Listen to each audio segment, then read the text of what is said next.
Step number 8 is probably the most important step. It's where we transform from being just taking orders to actually being a salesperson, right? This is where like the real skill takes place. So tell us a little bit about step number 8. Yeah, so the next step is, we went through, we presented the price, we assumed the sale, and then now we get a little bit of a kickback. And I mean, there's a million excuses that we're going to get as to why a customer is not ready to book. So I'll actually give you a true story. This is literally a job that I had this morning. So I had actually asked the lady if she was ready to book, and in this case, she said, well, it's just a little high. I want to call around and get other estimates and see if I can find something cheaper because the bottom dollar is the number one thing for me. So that was a situation that I actually ran into. So let's just say, I present Ben the price and maybe he gives me that rebuttal. He goes, you know what, Tyler, $357 is a little over what I was wanting to pay. I just want to take some time today. I really want to call around and I want to see if I can find a cheaper price. So my rebuttal to that I had this morning was, as I said, hey, one thing that I will tell you is that we do provide an excellent value. My labor rate is maybe a little bit more than you will find with some other companies, but just remember how I said we don't have any additional expenses. This particular company had a different billing structure, and I really just kept harping on the quality of our movers. So like one thing that I told her is I go, maybe my labor rate's a little bit higher, but I don't have any additional expenses. It's very clear how we bill. It's very easy to understand how we bill. And just so you know, we are a locally owned independent company. We pay our guys well. We don't overwork our guys. The whole goal is to keep our guys with us for a long time. We don't want high turnover. You got guys that are with you for 3 to 6 months. It's hard to maintain good customer satisfaction. So, our goal is to keep guys with us for years, and that's how we can consistently provide, top level service. So I think that we truly do provide a great value. I love that. That was my rebuttal to a job that I had this morning, true story, and I ultimately ended up booking it. So. I love that. Let me ask about another objection. It's going to be a callback to, I think, step 3 when I said, when you asked me, have I ever used a moving service before? I said, what if I said, yeah, one time, and they broke a few of my things, and now we're at the part of the objection. You've already presented me the price, you've assumed the sale, and then I'm going to push back with saying, well, I'm on Google here, and I see that there's a review here where you broke this customer's stuff. I mean, that's really important to me. Like, I don't know, I'm going to probably check in with some others before, because quality is really important. Yeah. I mean, so one thing you can tell people at that point is like, hey, like we, at the end of the day, we are human, but just so you know, we do take every possible precaution to mitigate any damages and make sure your stuff gets from A to B safely.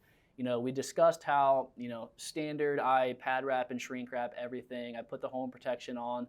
Trust me, like the last thing I'm looking to do is come in and damage your stuff.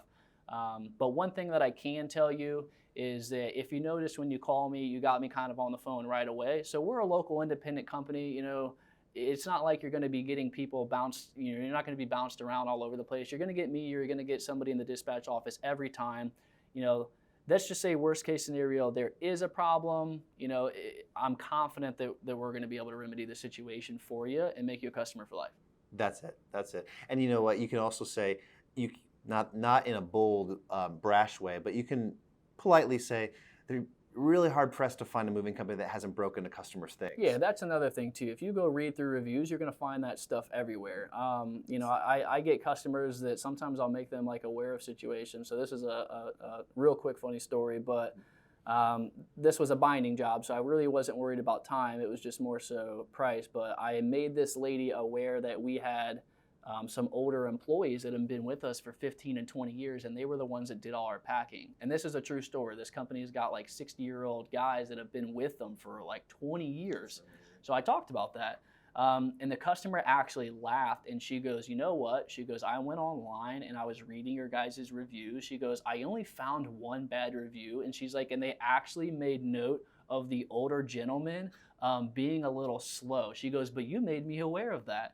And at that point, I just told her, I go, hey, like, in your situation, it's a fixed rate price. If our guys take their time and their thorough packing, has no negative impact to you. And we booked that job. Yeah, and as an aside, companies, when they make mistakes, the best companies are not the ones that don't make mistakes. The best companies are the ones who fix the mistake. Absolutely, And that is huge. And they earn the customer for life often, more than if they had just done a good job. They actually get more loyalty by how they do that. So if you can cite a situation with your client, the company that you're selling for, where they've done that, that would really do a great job too. Yeah, customers like stuff that they can relate to. So, maybe if that gets brought up, you can bring up a particular story. I bring up particular stories all the time because I got a million of them. I'm going to give you another example of one company that we service in particular. They have a phenomenal Better Business Bureau page. And if you look at their Google reviews, they're comparable, the same as everybody else's in their market. But if you look at a lot of their competitors on BBB, that's where they separate themselves. So this goes back to talking about, maybe we made a mistake and something got damaged, but how did we fix the situation? I will literally use BBB as an example. So I'll say, hey, me and company B have very similar Google reviews, but go one step further and go look at BBB. We're an A+, we only have a few complaints in the past few years, to whereas they have dozens. And what that means is if a problem ever does arise, we fix the situation before it ever gets that far. I love that. So that's just an example. Like, that's something I know for this particular company, that's a huge selling point for them, is they fix problems before it ever gets to that point. Yeah. And even in that comparison, you leaned into the positives of the company you're selling for rather than wasting time like trashing the competition. Yeah, I'm not going to trash on the other company. I'm not going to say, well, look them up. They got 37 bad reviews on BBB. Yeah. I'm just going to talk about the positive with us. I always want to be talking about, positive stuff. Yeah, and the reason why we do that is that if you start trash talking others, you're creating a conflict within the customer with another company they might have talked with. And customers don't like to feel conflict. So instead of talking about the negative, talk about yourself. Talk about how great the company that you sell for is. Yeah. Awesome. Yeah, I'll get companies sometimes, they'll be like, oh, well, they said this, what are you going to say, or something like that. And one thing I just always say is like, hey, I'm not going to talk on behalf of another company, but let me just tell you how we would handle it. I love that. Well, we've done 8 steps. We got one more step to go. Do it. Let's do it.